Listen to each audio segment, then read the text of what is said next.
दोस्तों, आज हम आपको सुनाएंगे तुलसी माता की देवरानी जेठानी की कहानी। अगर आप हमारे चैनल पर नए हैं तो प्लीज हमारे चैनल को सब्सक्राइब करें, वीडियो को लाइक करें और शेयर करें। एक गांव में एक किसान अपने परिवार के साथ रहता था। किसान के दो बेटे और दो बहुएं थीं। किसान की पत्नी और किसान खेतों में काम करते थे और किसान का जो बेटा था छोटा, वह कम पढ़ा लिखा था, सीधा साधा भोला भाला था। लेकिन बड़ा बेटा पढ़ा लिखा था, उसकी नौकरी अच्छी थी। किसान का छोटा बेटा मेहनत मजदूरी करता और मजदूरी करके बहुत कम कमा पाता था। इधर किसान खेती में कमाता, बेटा बड़ा नौकरी में कमाता, छोटा बेटा मजदूरी करके लाता था। किसान की जो बड़े बेटे की बहू थी, वह एक अमीर परिवार से आई थी, इसलिए वह अपने मायके का जो हमेशा घमंड करती थी। छोटी बहू गरीब परिवार की थी तो बहुत ही संस्कारी थी। गरीब परिवार में रही और उसके पिता ने बिना दहेज के ही उसकी शादी की थी। बड़ी बहू काफी दहेज लेकर आई थी तो उसी का वह ससुराल वालों पर रौब झाड़ती रहती थी। छोटी बहू बड़ी नियम कर्म वाली थी। कार्तिक महीना लगते ही कार्तिक स्नान किया करती थी। बचपन से ही तुलसी माता की पूजा किया करती थी। तुलसी जी की कहानी सुनती, तुलसी में जो तुलसी को सींचती और तुलसी के नीचे घी का दीपक जलाया करती थी। और भगवान की पूजा पाठ करना, भगवान सूर्य को अर्घ्य देना तो उसका रोज का नियम था। लेकिन ससुराल में आकर जो बड़ी जेठानी कोई काम नहीं करती थी, छोटी बहू ही सारा घर का काम करती थी। अब धीरे धीरे समय बीत रहा था। बड़ी जेठानी को यह घमंड था कि मैं इतना दहेज भी लेकर आई हूँ और मेरा पति नौकरी में भी ज्यादा कमाता है, मेरे पति की नौकरी से ही खर्चा चलता है। लेकिन सास ससुर के आगे बड़ी बहू की थोड़ी चलती नहीं थी। इस वजह से वह चुप रहती थी लेकिन काम नहीं किया करती थी। अब समय धीरे धीरे बीता तो किसान बेचारा बीमार हो गया। उम्र का भी तकाजा था, क्योंकि अब किसान की उम्र भी बढ़ रही थी। और एक दिन किसान जो बेचारा अपना परलोक सिधार गया। किसान के जाते ही जैसे बड़ी बहू तो उसी का इंतजार कर रही थी। अब उसने जो घर में रौब झाड़नी शुरू कर दी कि मेरे पति की कमाई से घर का खर्चा चलता है, सब कुछ मेरे पति करते हैं, इसलिए वह जो न्यारी हो गई, उसने घर का बंटवारा कर दिया। जो अच्छा घर था वह खुद ले लिया, जो टूटा फूटा हिस्सा था वह छोटी बहू को दे दिया, जो घर का बढ़िया बढ़िया सामान था वह खुद ले लिया और जो टूटा फूटा सामान था वह छोटी बहू को दे दिया। बच गई सास। तो जेठानी कहने लगी, इस बुढ़िया को भी तू ही पकड़। बेचारी छोटी बहू सास को भी ले आई। घर में तुलसी जी का गमला था जिसमें छोटी बहू पूजा किया करती थी। वह तुलसी जी का बिड़ला जेठानी के हिस्से में था। अब जेठानी तो कोई पूजा पाठ नहीं किया करती थी, क्योंकि लक्ष्मी जी का वास ही इसलिए था घर में, क्योंकि छोटी बहू जो साक्षात जो तुलसी माता निवास करती हैं तो वहां पर लक्ष्मी जी का वास होता है। तुलसी जी पूजन करती थी। अब वह तुलसी जी का गमला जो जेठानी के हिस्से में था, अब वह देखते कि तुलसी जी मुरझाने लगी है। जेठानी जी तो कभी तुलसी जी में जल सींचती ही नहीं है। अब इधर छोटी बहू बिना तुलसी पूजा के बड़ी परेशान रहती थी। उस बेचारी ने 2 दिन से पूजा नहीं की थी कि जेठानी के साइड में जो तुलसी जी का बिड़ला था, इसलिए वह उधर जा नहीं पाती थी कि जेठानी ने साफ मना कर दिया था, तुम दरिद्र हो और कंगले हो, अपने घर में रहो, इधर आने की कोई जरूरत नहीं है। बेचारी देवरानी मन मार कर रह गई। एक दिन उसने हिम्मत करके अपनी जेठानी से कहा, दीदी यह तुलसी जी का बिड़ला मुझे दे दीजिए। जेठानी तो इसी ताक में थी, उठाई तुलसी जी और पटक गई देवरानी के घर में, ले संभाल तू, मैं कौन सा इस पौधे की पूजा करती हूँ। ऐसे अपमान भरे शब्द वह बोलने लगी। अब छोटी देवरानी तो बड़ी खुश हो गई। उसने अपनी तुलसी जी को सींचा, घी का दीपक जलाया। कार्तिक का महीना आ गया था। अब छोटी देवरानी सुबह सुबह घाट पर जाती, नदी के घाट पर जाकर स्नान करती, पूजा करती, तुलसी सींचती, तुलसी जी की कहानी सुनती, लक्ष्मी जी की सुनती, गणेश जी पीपल पथवारी की सुनती और उन्हें सींचती। धीरे धीरे समय बीत रहा था। अब उधर देखा तो जो जेठानी का पति था, उसकी नौकरी में अब बड़ी अड़चन आने लगी। उसे किसी धोखेधड़ी के चक्कर में नौकरी वालों ने उसे निकाल दिया था। उस पर धोखाधड़ी करने का इल्जाम था। इससे बड़ी बेइज्जती हुई। अब उसके पति की नौकरी चली गई। अब घर में जो सामान था, जब तक तो घर चलता रहा, बाद में घर के सामान के बिकने की नौबत आने लगी। एक एक करके घर के सामान भी बेचने पड़ रहे थे, तभी तो पेट भरा जा सकता था। बच्चों की समय पर फीस नहीं भरी जा रही थी और बच्चों को भी स्कूल से निकाल दिया गया था। इस तरह से जेठानी के बुरे दिनों की शुरुआत हो चुकी थी। इधर छोटी देवरानी के घर में उसके पति का एक काम जो पूरा होता नहीं, दूसरा मिल जाता और उसके घर में अब लक्ष्मी माता का साक्षात वास हो गया था। उसके घर में धीरे धीरे जो धन आना शुरू हो गया और उसके घर में खूब तरक्की होने लगी। पर फीस नहीं भरी जा रही थी और बच्चों को भी स्कूल से निकाल दिया गया था। इस तरह से जेठानी के बुरे दिनों की शुरुआत हो चुकी थी। इधर छोटी देवरानी के घर में उसके पति का एक काम जो पूरा होता नहीं, दूसरा मिल जाता और उसके घर में अब लक्ष्मी माता का साक्षात वास हो गया था। उसके घर में धीरे धीरे जो धन आना शुरू हो गया और उसके घर में खूब तरक्की होने लगी। अब धीरे धीरे कार्तिक महीना समाप्त हुआ तो उसने कन्याओं को भोजन कराया, ब्राह्मण को भोजन कराया। जेठानी को बुलाने गई, लेकिन जेठानी तो मारे घमंड के आई नहीं। उसने तो साफ इनकार कर दिया। अब बेचारी देवरानी क्या करती, बच्चों को लेकर आ गई जेठानी के और उन्हें भोजन करा दिया। अपनी तुलसी मैया की पूजा करती। तुलसी जी के कारण उसके घर में तो सुख शांति थी। लेकिन जेठानी को अब मन ही मन यह जलन होने लगी कि देखो, इसके घर में तो बड़ी सुख शांति आ गई है, अन्न धन के भंडार भरने लगे हैं और मेरे घर में तो इतना कुछ होते हुए भी सब बर्बाद हो गया है। वह सोचने लगी कि मेरी देवरानी जो है तुलसी जी की पूजा करती है, इसी के कारण इसके घर में यह सब हो रहा है। अब वह मन ही मन देवरानी से ईर्ष्या करने लगी और उसने देखा एक दिन जब देवरानी तो अपना नदी पर स्नान करने के लिए गई थी, बूढ़ी सास घर में अंदर थी, पति काम पर गए थे देवरानी के और बच्चे स्कूल गए थे। तब वह घर में आई और उसने तुलसी जी के जो बिड़ला में से तुलसी जी को उखाड़ कर फेंक दिया नाली में, गंदी जगह पर, और जाकर अपने घर बैठ गई। जब बहू नहा धोकर आई घर में पूजा कहानी कहने लगी तो देखती है कि मेरी तुलसी जी कहाँ गई। बहू आंखों में आंसू भर लेती है कि मेरी तुलसी जी को किसने उखाड़ दिया। लेकिन यह क्या, वह की तुलसी जो देखती है बाहर पड़ी हुई है तो वह गंगा जल से साफ करके फिर से लगा देती है। तुलसी मैया फिर से लहराने लगती है। जेठानी सोचने लगी, इसकी तुलसी तो फिर से लहराने लगी है, अब की बार तो मैं इसे कहीं दूर फेंक कर आऊंगी, जो इसे यह तुलसी मिलेगी ही नहीं। अब जो बेचारी देवरानी फिर से घाट पर गई। घर में जब कोई नहीं था तो जेठानी आई और उसने तुलसी जी को उखाड़ कर फिर से दूर फेंक दिया। अब बेचारी देवरानी आई, देखी घर में तुलसी जी नहीं है, अपना रोई पीटी और निराहार बिना खाए पिए सो गई कि बिना तुलसी की पूजा करे वह खाना नहीं खाती थी। अब बेचारी बड़ी परेशान। अब एक दिन बीता, 2 दिन बीते।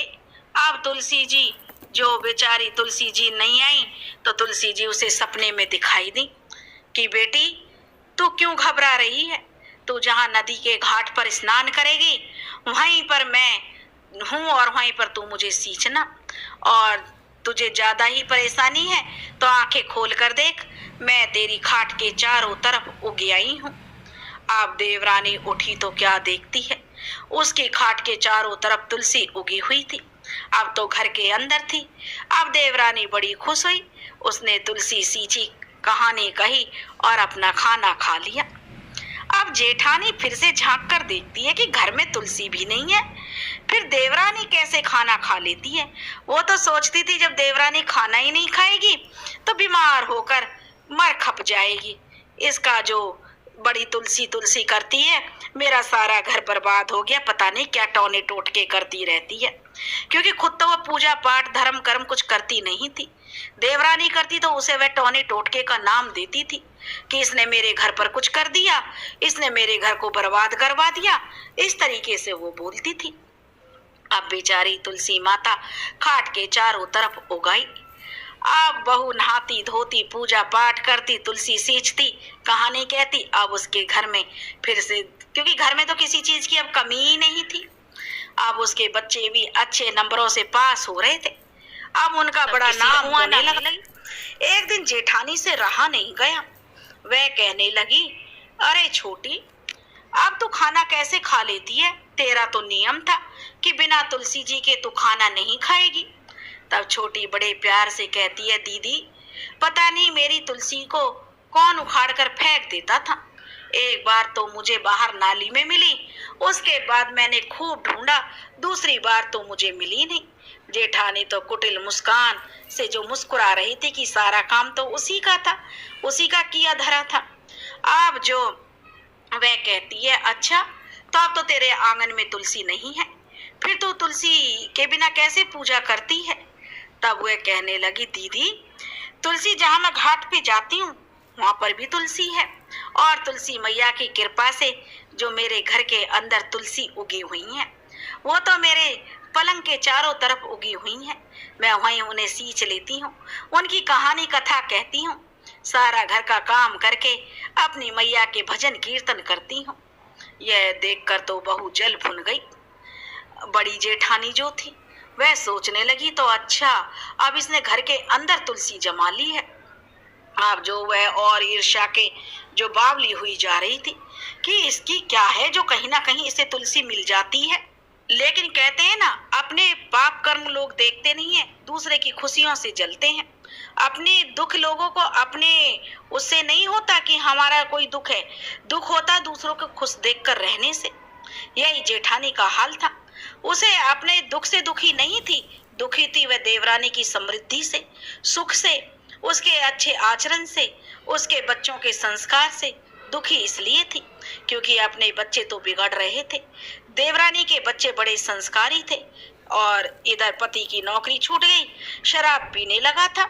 उधर देवर की अच्छे से अच्छे कमाई हो रही थी, इधर सास की भी अच्छी सेवा हो रही थी। मोहल्ले पड़ोस की जो औरतें थीं सब छोटी बहू के तारीफों के पुल बांधती रहती थी। बड़ी बहू इससे और जल भुन जाती थी, जिधर देखो सब छोटी बहू की तारीफ करते रहते हैं। अब जो उसने सोचा कि जब बहू जाएगी स्नान के लिए तो आज मैं इसके पलंग के चारों तरफ से तुलसी उखाड़ कर फेंक दूंगी और पैरों से मसल दूंगी ताकि इसे कराऊं तुलसी पूजा। अब उसके बाद बहू घाट पर अगले दिन फिर नहाने गई, कार्तिक स्नान करने। उस दिन कार्तिक पूर्णिमा थी।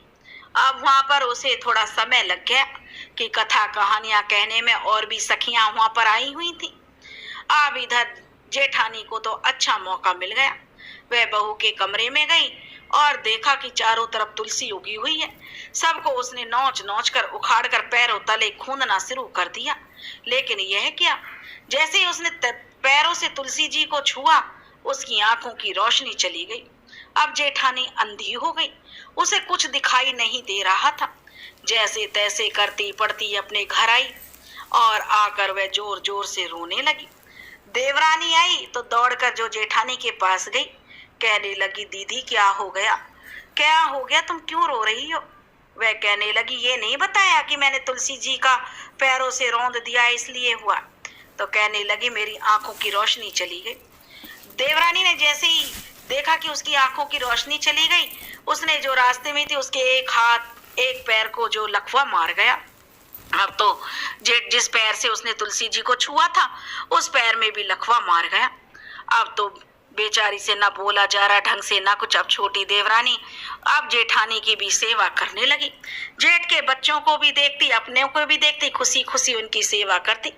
अब जेठानी को बड़ी गलानी होने लगी कि जिस देवरानी के साथ मैं इतना बुरा व्यवहार करती आ रही हूँ, वह देवरानी आज मुसीबत के समय में मेरा और मेरे बच्चों का कितना ख्याल रख रही है।